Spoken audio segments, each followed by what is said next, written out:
கன்னியாகுமரி சட்டமன்ற தொகுதியினுடைய இறுதி சுற்று நிலவரத்தை தான் இப்ப நம்ம பேச இருக்கோம்.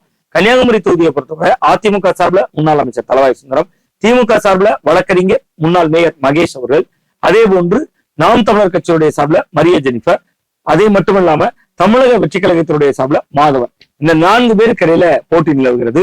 4 பேருக்கு இடையில போட்டி நிலவினாலும் கடும் போட்டி என்பது திமுக வெர்சஸ் அதிமுக தான். பட் இந்த 2 வேட்பாளர்களும் கவனம் குவிக்கிறாங்க, கவனிக்க வைக்கிறாங்க. ரொம்ப முக்கியமா நாம் தமிழர் கட்சியுடைய மரிய ஜெனிஃபர் சமூக வலைதளங்கள் வழியா ரொம்ப அறிவார்ந்தமா களமாடுறாங்க. அது வெகுமக்களையும் ரொம்ப அதிகமான அளவுல ஈர்க்குது அப்படிங்கிறத தவிர்க்க முடியாது.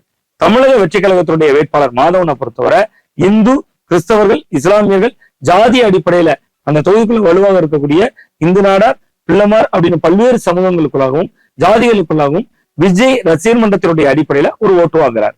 பட் இது 2ஐயும் கடந்து வலிமையான வேட்பாளர்களா களத்துல திமுக அதிமுக இடையில கடுமையான ஒரு போட்டி நிலவுது.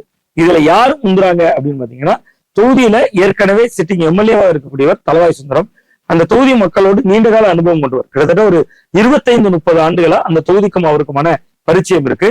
கிட்டத்தட்ட 98 காலங்களுக்கு பின்பு அவர் அந்த 95களுக்கு பின்பு அவர் ராஜ்யசபா உறுப்பினராக இருந்த பொழுதே தன்னோட ராஜ்யசபா உறுப்பினர் நிதியின் பெரும்பகுதியை கன்னியாகுமரி சட்டமன்ற தொகுதிக்குள்ளேயே அங்கன்வாடி மையமாக இருக்கலாம், சமுதாயங்களுக்கான சுடுகாடு அமைத்து கொடுத்ததா இருக்கலாம், அப்படி செலவு செய்திருக்கிறதுனால கிட்டத்தட்ட ஒரு 1/4 நூற்றாண்டு காலமாக அவருக்கும் அந்த தொகுதிக்கும் ஒரு தொடர்பு இருக்கு, ஆழமான பிணைப்பு இருக்கு. அதை நம்ம தொகுதிக்குள்ள போகிறப்ப உணர முடியுது. ஒவ்வொரு ஊர்லயும் ஏதோ ஒரு வகையில அவரால் பயன்பெற்ற கிராமங்கள் இருக்கு. அதாவது திட்டங்களுக்கு நிதி ஒதுக்குறதா இருக்கலாம், தனிப்பட்ட வகையில உதவுனதா இருக்கலாம். அது போன்ற விஷயங்கள் தளவாய் சுந்தரம் அவர்களுக்கு ஒரு சாதகமான அம்சமா இருக்கு. மகேஷ் அவர்களுக்கும் நிறைய சாதகங்கள் தொகுதிக்குள்ள இருக்கு.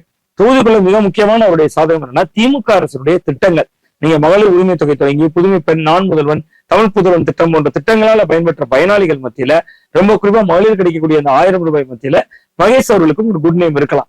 பட் அதை தாண்டி இருக்கலாம் அல்ல இருக்கு. பட் அதை தாண்டி மிக முக்கியமா இந்த தொகுதியில எது பிளே பண்ணுதுன்னா, தனிப்பட்ட ஆளுமையாக தளவாய் சுந்தரம் ஒருபடி முன்ன நிற்கிறார்.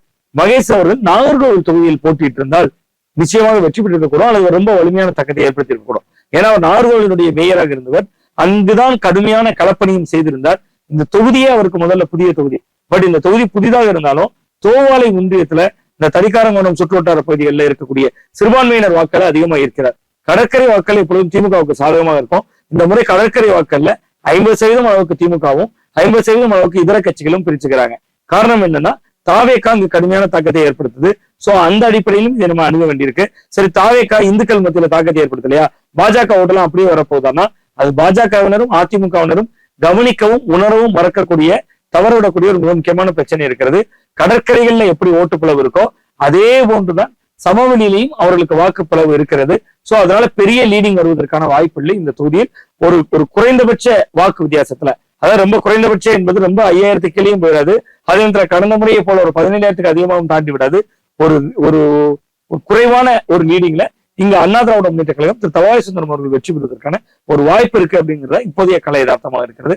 நாம் தொடர்ந்து நெல்லை மாவட்டத்தில் இருக்கக்கூடிய தொகுதிகளுக்குள் பேசலாம்.